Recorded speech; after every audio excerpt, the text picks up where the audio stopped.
Se alguém já leu ele em casa, ele de repente ficou assim meio perdido, porque o texto é bastante complexo, mas ao mesmo tempo ele faz parte da conjuntura atual na nossa vida. Alguma coisa prévia? Não, eu acho que estou esperando a Esther. A Esther, tá bom, ótimo. Então, irmãos, abram hoje a Bíblia em Marcos capítulo 12, versículo 1 ao 12. Não sei se alguém leu, e outra já gostaria de colocar também o informativo, quem não recebeu ainda, está lá na sexta, né, Antônio? Tem lá na sexta. E o informativo de abril já está pronto. Então, Hilton, não te esqueces, vai estar junto também no meio.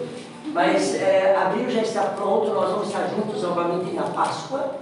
Não esqueçam que na próxima mês de abril, não vai ser a ceia no primeiro domingo, mas vai ser no domingo da Páscoa, à noite. Então, a Páscoa é dia 9, e dia 9 nós teremos então também a ceia, e teremos o culto em conjunto também, para comemorar juntos a Páscoa. Deus possa abençoar-nos juntos. Então, Marcos 12, 1 a 12, irmãos.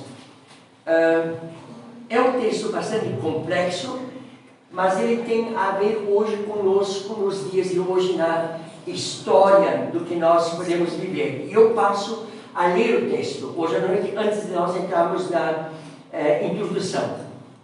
Depois entrou Jesus a falar-lhes por parábola. Um homem plantou uma vinha e cercou-a de uma sebe, ou seja, cerca, construiu um lagar, edificou uma torre, arrendou-a a uns lavradores e ausentando-se do país.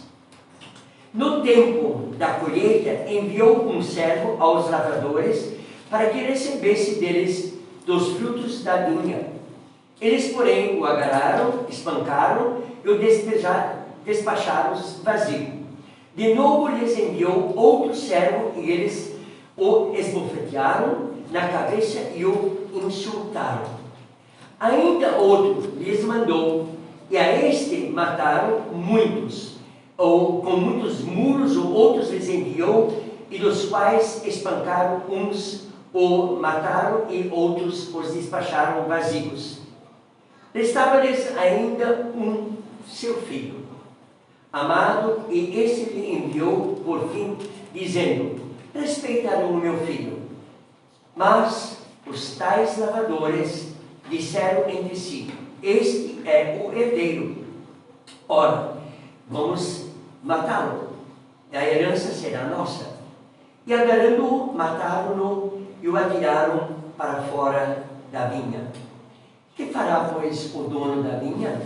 Virá e exterminará aqueles lavradores e passará a vinha a outros? Ainda não lestes esta escritura? A pedra que os construtores rejeitaram, essa veio a ser a principal pedra angular. Isto procede do Senhor, e é maravilhoso aos nossos olhos. E procuravam prendê-lo, mas temiam o povo, porque compreenderam que contra eles proferiria esta parábola. Então, desistiram, retirando-se. Irmãos, eu gostaria de colocar Eliseu. Você pega um copo d'água.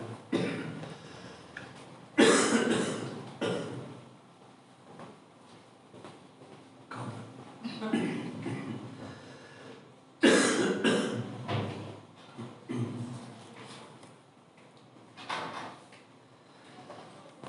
Olhando para esse texto, irmãos, verificando agora da maneira como Jesus coloca esse texto para nós, isso acontece dentro do templo, ou seja, na época, a igreja do povo judeu. E eles estavam lá dentro, andando. E Jesus tinha isso por princípio, pregar a palavra e ler, especialmente o profeta Isaías, e também os salmos, no templo. Ele se dedicava a passar o tempo, quando ele estava em Jerusalém, a ler os textos do domingo, ou seja, do sábado, no qual na época era sábado, em mostrar presença no templo. E aí agora aqui tem uma multidão dentro do templo, e tem também os sacerdotes, os fariseus, os escribas, Os saduceus, aquele grupo religioso que dirigia isso lá dentro, que eram os poderosos do templo. E eles não gostaram que Jesus andava no meio do templo e ensinava ao povo sobre a vinda do Filho e sobre o próprio Deus. Porque eles sempre achavam que isso pertencia aos sacerdotes. E numa hora dessas, caminhando lá dentro, ele já estava falando por parábolas e ensinando o povo, vieram os fariseus e os sacerdotes e perguntaram para ele, para diretamente Jesus, tá? Se é ele que deveria vir, ou ele teria que esperar uma outra pessoa. E aí nós vamos ver em 3 livros, em Mateus, Marcos e Lucas, sempre a mesma situação, só que lá em Mateus ele fala em plural, mais pessoas sempre. E aqui agora em Marcos ele se dirige a uma pessoa só. E esses homens, eles queriam pegar Jesus para prender. Era a hora de chegar e dizer, basta, nós não queremos sair do nosso poder. Nós não devemos esquecer, irmãos, que o poder dos sacerdotes, o poder dos levitas, o poder dos fariseus, era se assemelhar com os políticos romanos. Eles perderam a essência da palavra do Velho Testamento. Não devemos esquecer que Jesus era grande conhecedor do Velho Testamento, justo como nós temos ele hoje. Assim era na época de Jesus, só em forma de rolos, não era livro. E eles não queriam alguém que viesse a contradizê-los, que estaria tirando a sua posição social e a sua interferência política. E aí eu gostaria de colocar assim para nós, a partir do momento que numa igreja entra a política, ela perde a essência de pregar o evangelho da salvação. Ela se torna política. E Jesus estava lá para ensinar a palavra e não ensinar a reação política. E aí nós temos que olhar agora, e Jesus volta-se para esse povo, para esses homens, e ensina para o seu povo em volta, através de uma parábola bem interessante, que é exatamente a parábola dos maus lavradores. Na verdade, se a gente olhar, não seria bem a palavra como foi colocada por José Ferreira de Almeida, nesse subtítulo, os maus lavradores. Podemos pensar os maus arrendatários, que arrendaram essa fazenda, essa vinha. Mas é nos colocado lavradores que eles lavravam a uva, tratavam da uva. E Jesus coloca de repente esse exemplo para esse grupo. E aí eu gostaria de colocar para nós um pensamento-chave.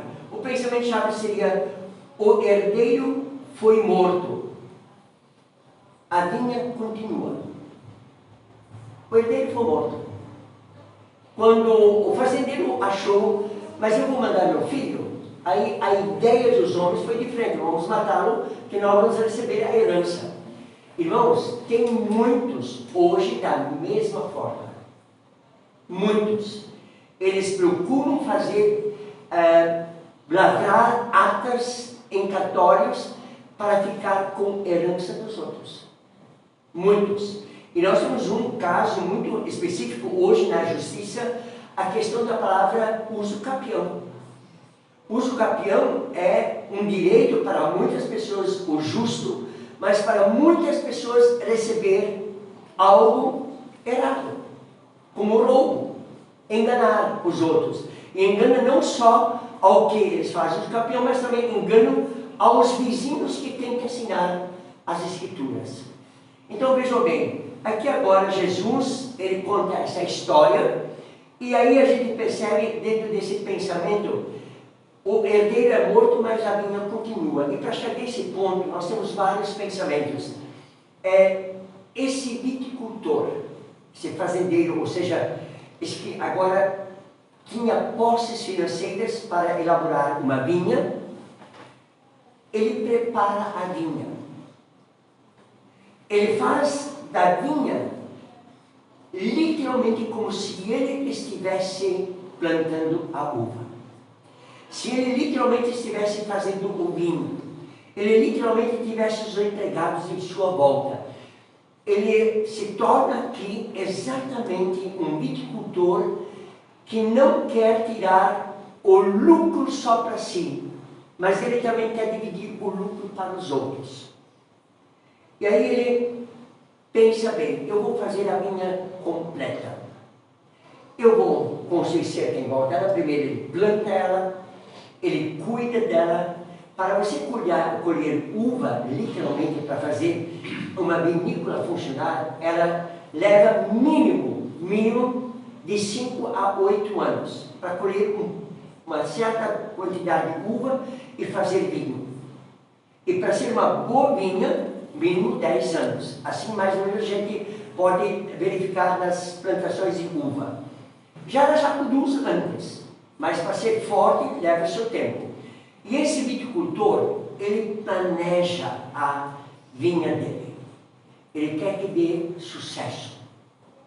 Ele planta, ele cuida da uva, cavoca provavelmente em volta dela, fertiliza ela, limpa todo o terreno das pedras, para que a uva fique boa, e outro para que quem vai alugar não fique tropeçando, não precisa investir para colher, eu vou deixar pronta.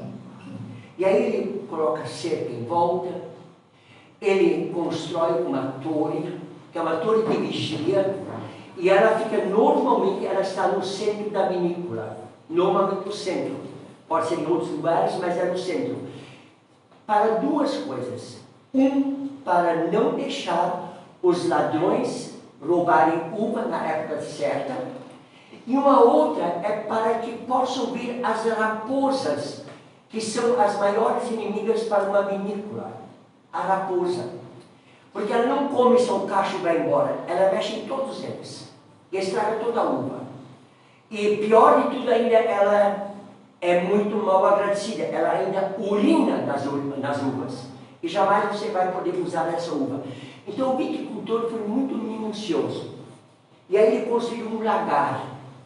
Lagar era o lugar onde jogava-se a uva dentro e as pessoas iam lá e pisavam com os pés para dar o vinho.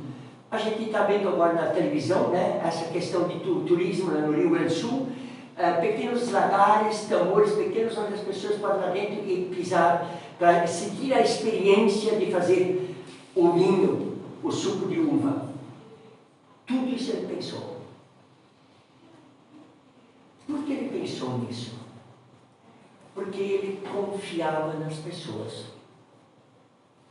Ele achava, as pessoas vão receber a vinha pronta, organizada, bem cuidada.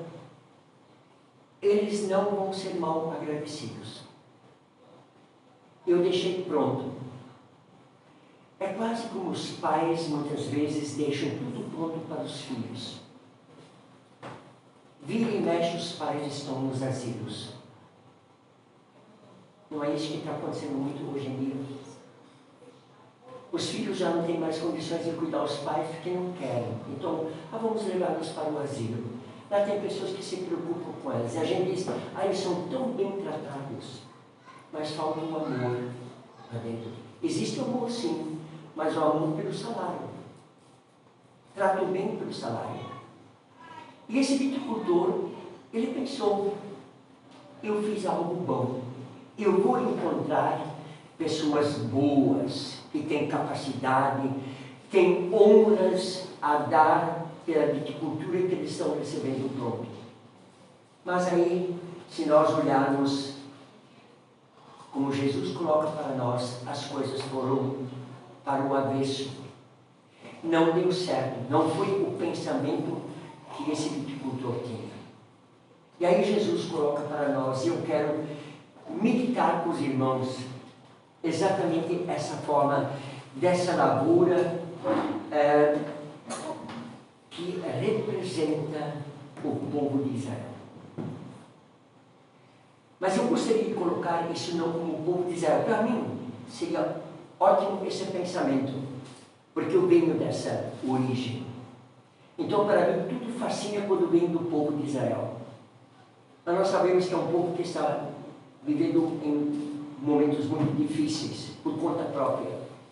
Mas aqui eu quero colocar agora, não como o povo de Israel, eu quero me dirigir agora, nesse momento, para nós todos. Esses lavradores representam hoje a igreja. Se nós olharmos a ausência de fidelidade através do Evangelho que vive, é muito grande. É muito grande a ausência de fidelidade para com a palavra. Parece que as pessoas não têm mais essa ligação com a palavra. É apenas um evangelho social. Eu me assustei, há 2 anos atrás, aqui na igreja, quando no meio do louvor, nós cantando, e entrou um novo hino, quando a Rosinete colocou: parece que a igreja hoje é um movimento social. Nunca me deparei com esse pensamento antes. Isso me fez meditar. O que é um movimento social? É um movimento onde se sente bem, onde você ganha e você perde, e de uma forma toda generalizada, um movimento social. Aí, ótimo, eu vou estar indo junto, e muitas vezes, irmãos, muitas vezes, louvado seja Deus que não acontece conosco aqui, mas muitas vezes as pessoas querem apresentar as suas modas. Eu conheço pessoas que vão na igreja, se ajoelham, especialmente para os detalhes verem como a roupa é bonita, ajustada por esse ajoelho. Então, esse viticultor, ele está hoje falando conosco, como igreja. E aí eu quero passar por momentos. Jesus responde para nós, irmãos. As perguntas que nós podemos fazer para Jesus, ele já responde, porque cada um de nós temos sempre o desejo de fazer perguntas para Jesus. Jesus como foi? Jesus como vai ser? Eu tenho lido ultimamente muitos livros, e tenho me entretido com livros da volta de Cristo, e a gente percebe que muitas pessoas fazem perguntas. Eu estou lendo um novo livro agora, que já tem 114 anos, e ao ler esse livro, estou percebendo que ele é tão atual, que o autor que escreveu, eu pensei, se ele ressuscitasse, ele diz: eu escrevi para todas as épocas. E Jesus responde para nós, e ele se refere como viticultor a Deus. Aqui o homem que aluga a vinha é Deus. E isso mexeu com os fariseus, os escribas, os sacerdotes, mexeu com eles. Porque eles perceberam que Jesus já estava lá onde eles queriam pensar ir. Nós sempre dizemos: ele já vem com o pão pronto, enquanto o outro vai. Jesus não veio só com o pão pronto, ele já estava servindo o pão, enquanto eles estavam caminhando. E aí Jesus coloca exatamente, ele se refere a esse viticultor, e aí ele cita, irmãos, o Salmo 18 e Isaías capítulo 5. Quando Jesus começa a falar, Mateus, Lucas e Marcos não colocam essa referência, mas a resposta de Jesus é a resposta do Salmo 18 e do Isaías capítulo 5. Em outras palavras, Jesus estava sempre pronto para responder às perguntas que lhe vinham. Então ele coloca essa resposta, e aí arma-se a defesa dos fariseus, escribas, sacerdotes. Calma, pessoal, esse homem está chegando lá onde nós não chegamos ainda. Mas Jesus continua respondendo e diz para eles bem claro, na sua intenção, eles estão lidando com o viticultor que é Deus. Israel. Aquele que escolheu Israel para ser o seu povo. E um outro pensamento, esse viticultor, ele tinha confiança nos homens. é o que mais hoje falta, é a confiança. A nossa fé, ela vacila muito, porque nós estamos desaprendendo a confiar. E muito triste, irmãos, aqui agora um parênteses para nós, eu estou falando de cadeira. Nós muitas vezes deixamos de confiar já nos nossos filhos também. Nos nossos, em nossa volta. Fazemos pontos de interrogação, às vezes aquilo que eles nos falam, ou depois que eles saem da nossa casa, ou deixamos de visitá-los, mas eles falaram isso, será que é assim mesmo? Sabe, tem essas ondas no meio. E Jesus coloca isso bem claro. Esse viticultor confiava nos homens. Em quem ele começou a confiar? Em Adão e Eva. Ele confiou nesse casal. Apesar que ele deu livre-arbítrio para ele, mas ele confiou neles. É uma coisa muito interessante. Quando a gente olha agora nessa confiança, embarca Abraão nessa história. Abraão tinha esse filho da promessa que era Isaac. Ele tinha este Ismael, depois tinha mais 4 filhos com Quetura. Mas o filho da promessa era Isaac. Mas Abraão confiava em Deus. E Deus também viu que ele podia confiar em Abraão.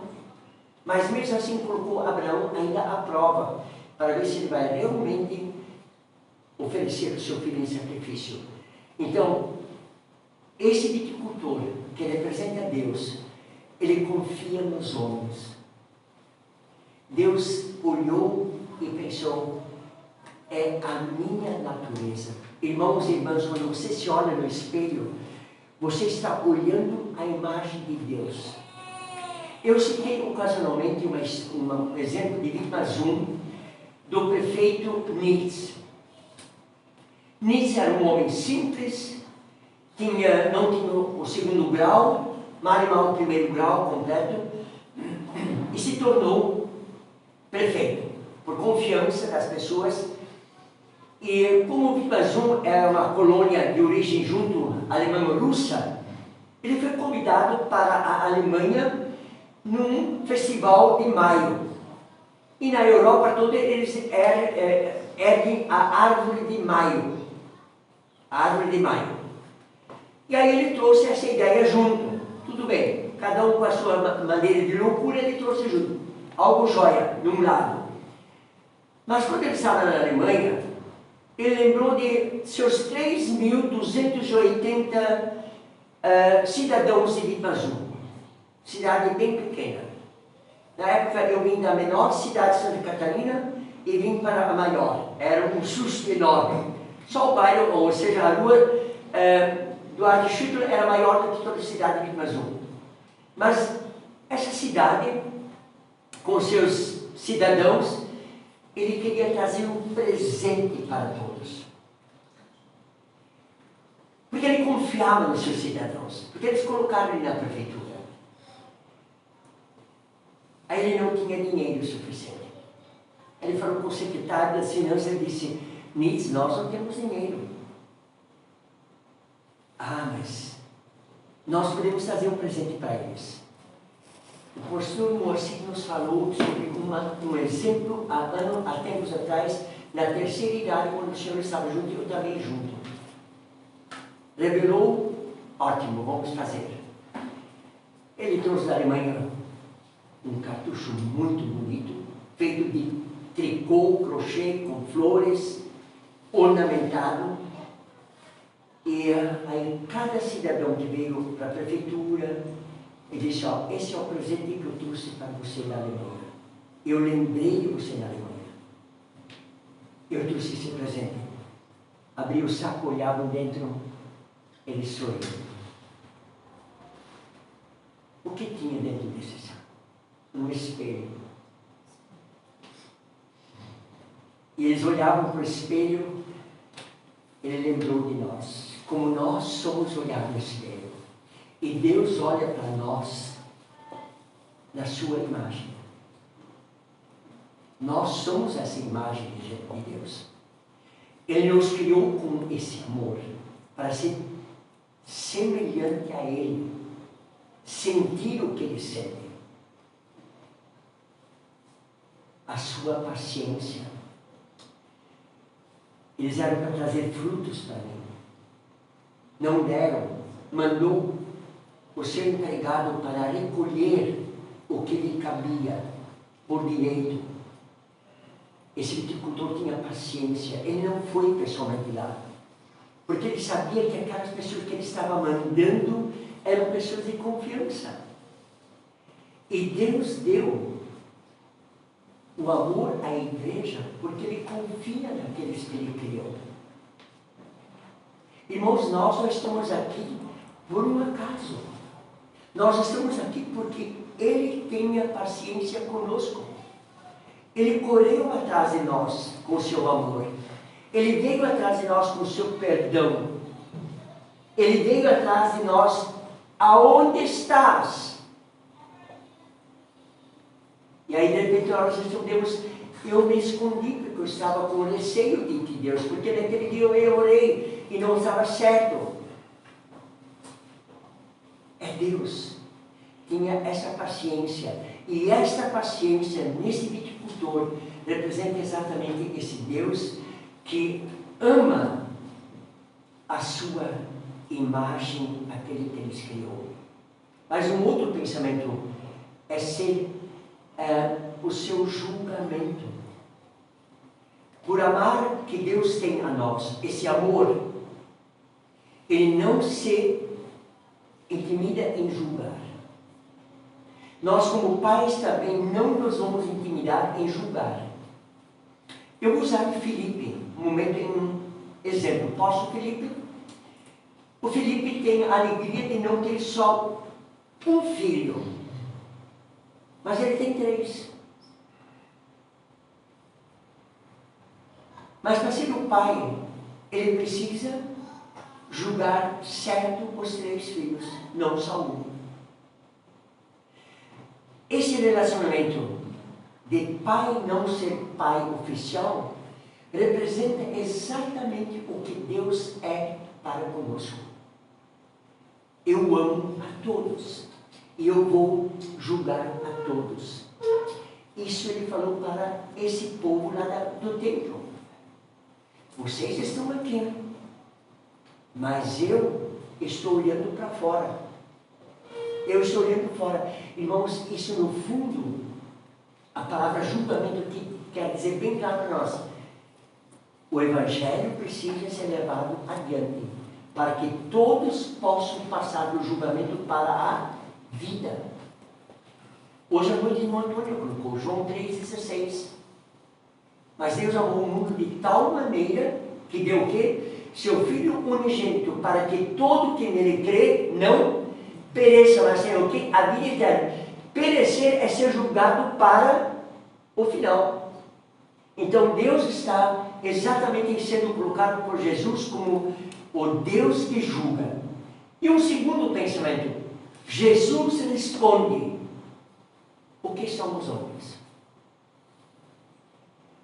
Jesus, na sua forma tão indireta de falar, Ele dá a entender quem são esses homens, esses lavradores. Aí nós podemos olhar assim um pouco, quem são esses lavradores? São pessoas que ganharam privilégios. Esses lavradores, eles ganharam o privilégio do viticultor. Ele confiou neles. Ele arrendou para eles para receber uma parte dos frutos. Nós chamamos isso antigamente, era 3 por 1. A gente alugava um trecho de terra para plantar milho. Então a pessoa ganhava 3 balaios e 1 balaio para o dono da terra. 3 por 1.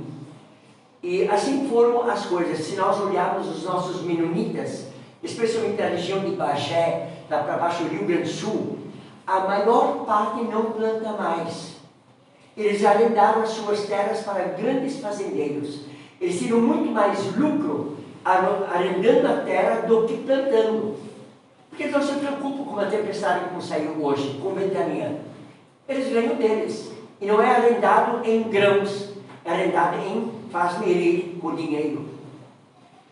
Núcleo leiteiro Lapa, né? Era dado essas terras com preço muito barato para os colonos de Vipazum, colônia Vipazum, para fazer novo núcleo de leite no Paraná.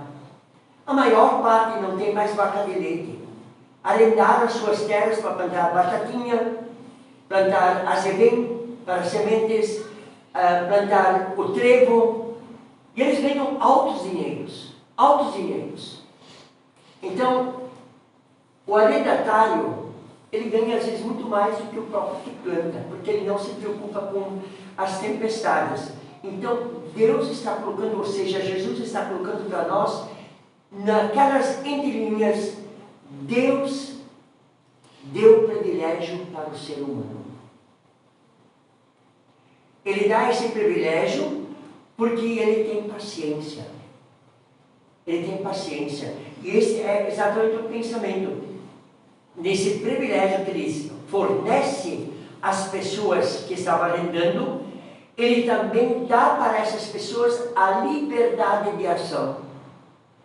E na igreja, irmãos, para nós aqui, ou qualquer outra igreja, que possamos lembrar, Deus não nos proíbe em dizer, você não deve falar isso, não deve falar aquilo, mas Ele nos coloca bem claro, você está livre.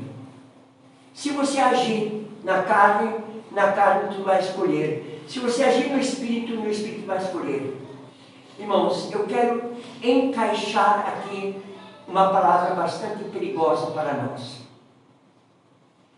Eu já tinha ouvido isso de duas pessoas de bastante confiança para mim, que não são da nossa denominação, mas são pessoas fiéis à palavra de Deus. Mas esse dia atrás, um pastor da nossa denominação veio e disse, pastor, você já ouviu alguma coisa de Quebec, da Holanda, da nossa igreja? Eu disse, algo eu tenho ouvido, não sei se é o mesmo que você quer me colocar. Eu recebi um comunicado de um pastor de Quebec, do Canadá, e que a igreja está para se dividir, porque a ICOMB, ouçam bem, irmãos, é motivo de oração dentro dessa liberdade de ação. O perigo que nós corremos quando não estamos olhando certo e ouvindo certo, que a ICOMB, que é o órgão internacional das igrejas irmãos menonitas, ICOMB, órgão internacional, estão abrindo as portas para que pessoas com seus pensamentos depravados podem se tornar membros. Em outras palavras, podemos dizer, os casamentos com casamentos. Precisamos estar atentos aos privilégios que o ser humano ganha, porque ele, no seu privilégio, ele pode caminhar para os lados errados. Nós sempre, quando éramos crianças, nossos pais e nós caminhávamos quase 4 quilômetros para a escola, ida e volta. Hoje as crianças vão de ônibus, os pais levam de carro. Mas andávamos. E nossos pais sempre diziam, quando você vai para a escola, você anda no lado do barranco, que é o lado direito. Nós tínhamos que aprender isso com 7 anos. E não sabíamos entrar ao português. Quando você vem da escola, você anda no lado do barranco do rio. Mas cuida para não cair. Em outras palavras, anda no lado direito, indo e voltando. Mas numa outra palavra, irmãos, a palavra de Deus nos diz, caminhai no caminho. Então vejam bem, caminhar no caminho também encontramos um problema. podemos ser atropelados. Então, dentro dessa ação toda, dessa liberdade que Deus nos dá, Ele nos chama a atenção de não seguirmos a nossa vontade própria, mas seguirmos a vontade de Deus. E quando nós aprendemos a andar na vontade de Deus, nós aprendemos a confiar. Aí não é difícil confiar em Deus. Não é difícil esperar a vontade de Deus acontecer em nossas vidas, irmãos. Deus é um Deus que nos dá liberdade, mas é um Deus que nos alerta.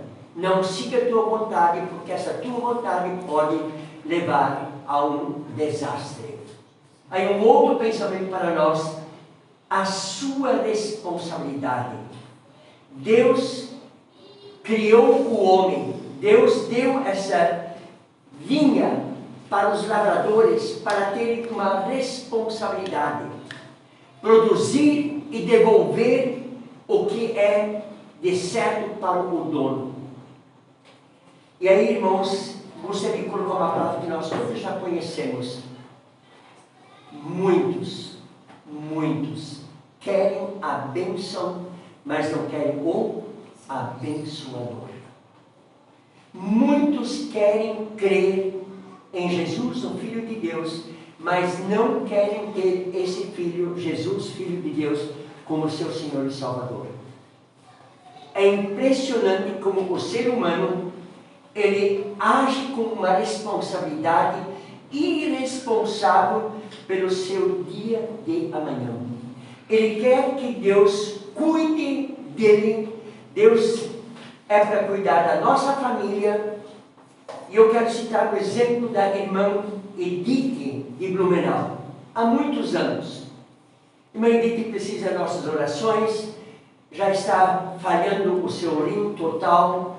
Já fez várias cirurgias dos rins, implante. E a irmã Edith, muito fiel na palavra de Deus, é uma líder na palavra. Ela, certa ocasião, o filho dela telefonou, ele estava fazendo a gastronomia na FURB. É um curso nada fácil na FURB. Estou na FURB, você é alguém que tem que estudar para passar. Aí, o Jodi telefonou para ela e disse: mãe, o que é, filho? Ora por mim que eu tenho uma prova hoje na FURB, na faculdade. E ela, com muita rapidez, perguntou: Jodi, você estudou? Não, então eu não vou orar. Essa falta de sinceridade para nós falta muitas vezes. Nós queremos alisar.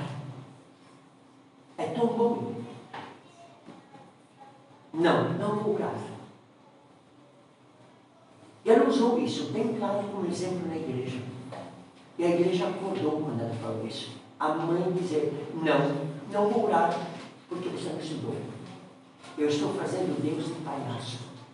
E sabe, irmãos, aqui está exatamente isso. Senhor, eu vim do trabalho, eu estou cansado. Sabe, Senhor, depois tem culto, tem igreja. Mas eu estou cansado, mas eu quero ainda assistir um pouco de televisão. Liga para mim no televisor. É fazer Deus de empregado barato. É Deus fazer de empregado barato. E muitas vezes nós fazemos o nosso próximo de empregado barato, não é verdade? É muito perigoso. Deus nos dá a responsabilidade. Ele deu isso para os lavradores. Mas aí surge a ganância. Nós não estamos gratos suficientes por aquilo que Deus nos dá. Eu hoje à tarde, eu fiz uma visita que há muito tempo já não fiz mais. Vim mais cedo de Blumenau.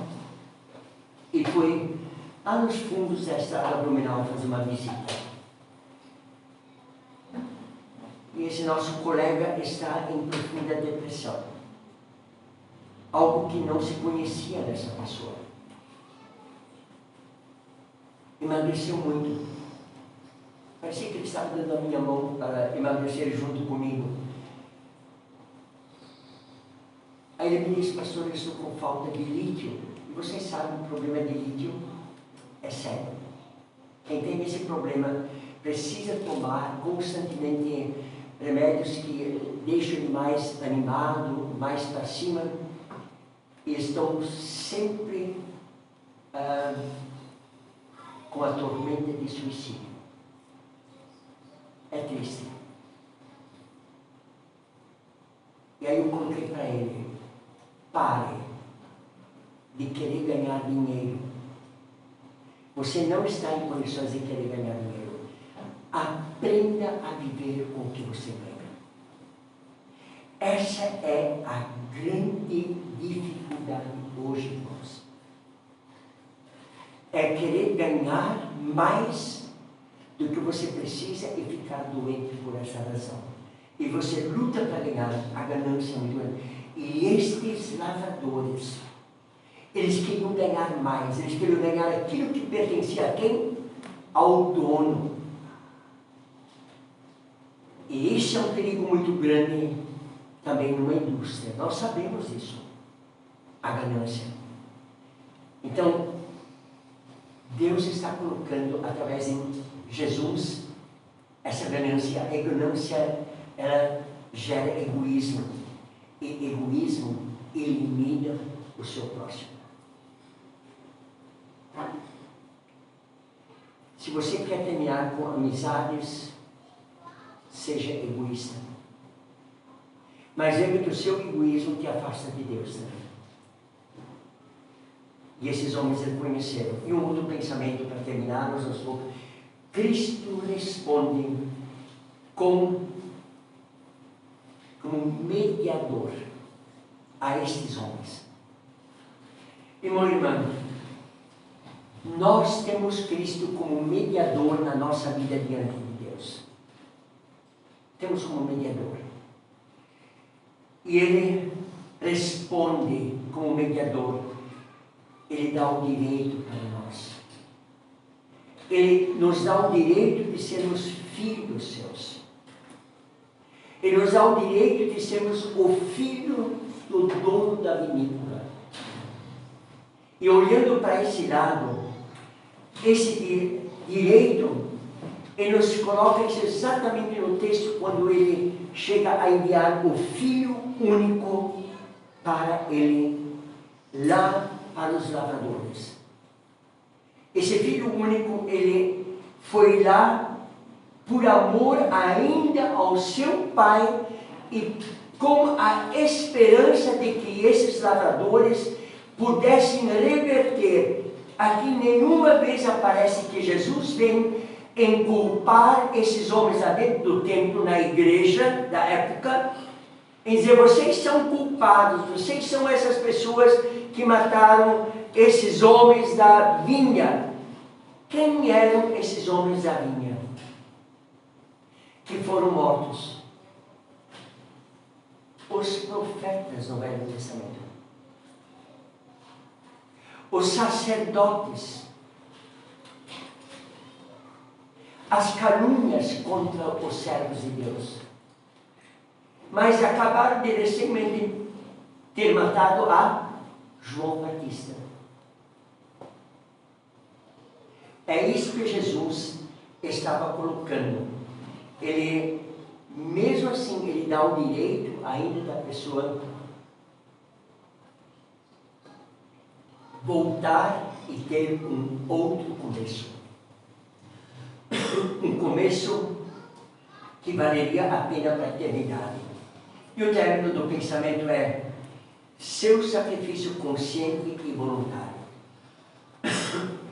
O seu único filho foi, mandou tantos outros para a viticultura, ou seja, para a lavoura da vinha. Esse filho, ele podia dizer: pai, para, né? Eu acho que tu estás meio maluco. Tu estás com sã consciência do que tu estás fazendo?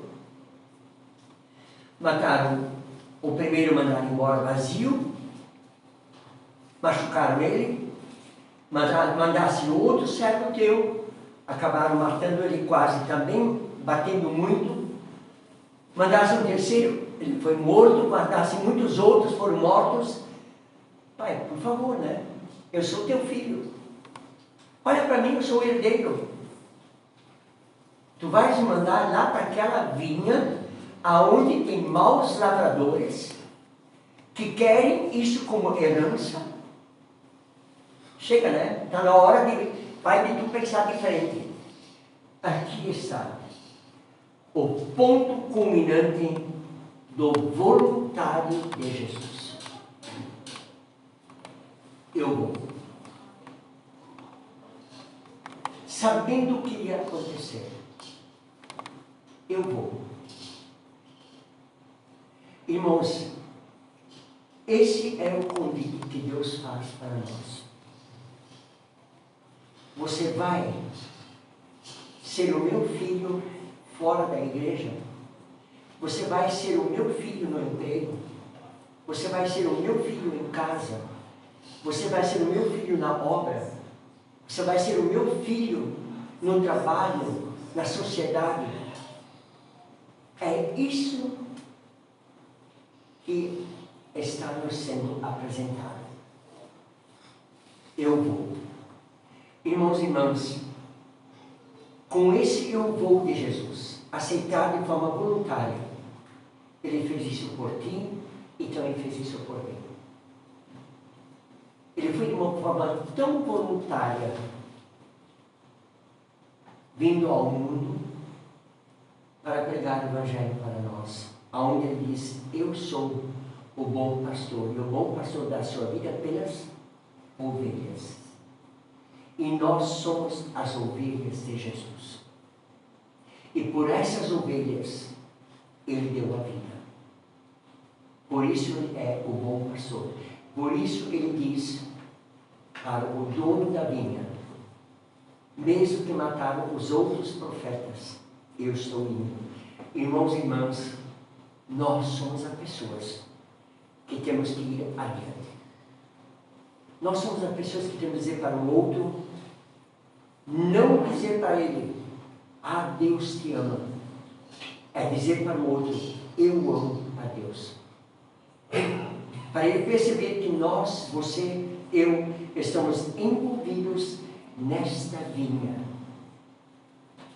Plantando, cuidando, produzindo, abençoando, e assim como nós fizemos hoje à noite com a igreja, com a vida do Miguel. É isso que Deus espera de nós, nessa vinha, como bons lavradores. Que nós sejamos essa semana esses bons lavradores. E assim, irmãos, eu gostaria de colocar para nós também a ceia. Depois de tudo que nós já vimos hoje à noite, nos cumprimentando, eu gostaria de abrir Mateus capítulo 6, irmãos. Algo que encaixa exatamente para nós essa forma de Jesus distribuir a ceia para os seus discípulos. E eu quero colocar assim uma forma bem clara para nós, antes de ler esse texto. Nós sempre ouvimos os discípulos abandonaram Jesus, não é isso? Quando ele foi preso. E todos os discípulos, menos um, todos morreram como mártires. E Pedro, aquele que disse, tu és o Cristo, Filho de Deus Altíssimo, Jesus alertou ele e disse até, inclusive, arreda-te de mim, Satanás.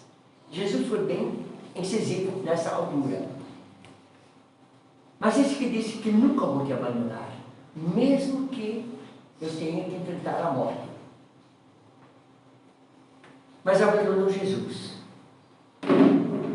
Também entrou no conforto, não ficou no frio lá fora, mas ele foi lá junto com os empregados do Sinédrio. Ele sentiu o abandono que ele fez com Cristo depois, mais tarde. Mas alguém que ficou com Jesus até no final, me chamou a atenção esses dias, foi João. João ficou ao lado da mãe de Jesus até no final da morte. Ficou com ele. E aqui agora esse texto para nós de Mateus capítulo 26, o versículo 26 ao 30. Ouçam esse texto para a ceia. Enquanto comiam, tomou Jesus um pão e abençoou-o e partiu-o e deu aos discípulos, dizendo: tomai, comei, isto é o meu corpo. E a seguir, tomou um cálice e, tendo dado graças a Deus, e deu aos discípulos, dizendo: bebei dele todos, porque isto é o meu sangue e o sangue da nova aliança, derramado em favor de muitos para a remissão de pecados. E digo-vos que desta hora em diante não beberei mais desse fruto da videira, até aquele dia em que eu hei de beber novo convosco no reino de meu Pai. E tendo cantado um hino, saíram para o Monte das Oliveiras. Irmãos, Jesus se coloca aqui de uma forma tão interessante. No meio da ceia, eu gostaria de fazer um pequeno momento de pensamento para nós. Nós teríamos, vamos supor, hoje à noite, agora uma ceia. Tudo que é de gostoso que a gente queria. Eles tinham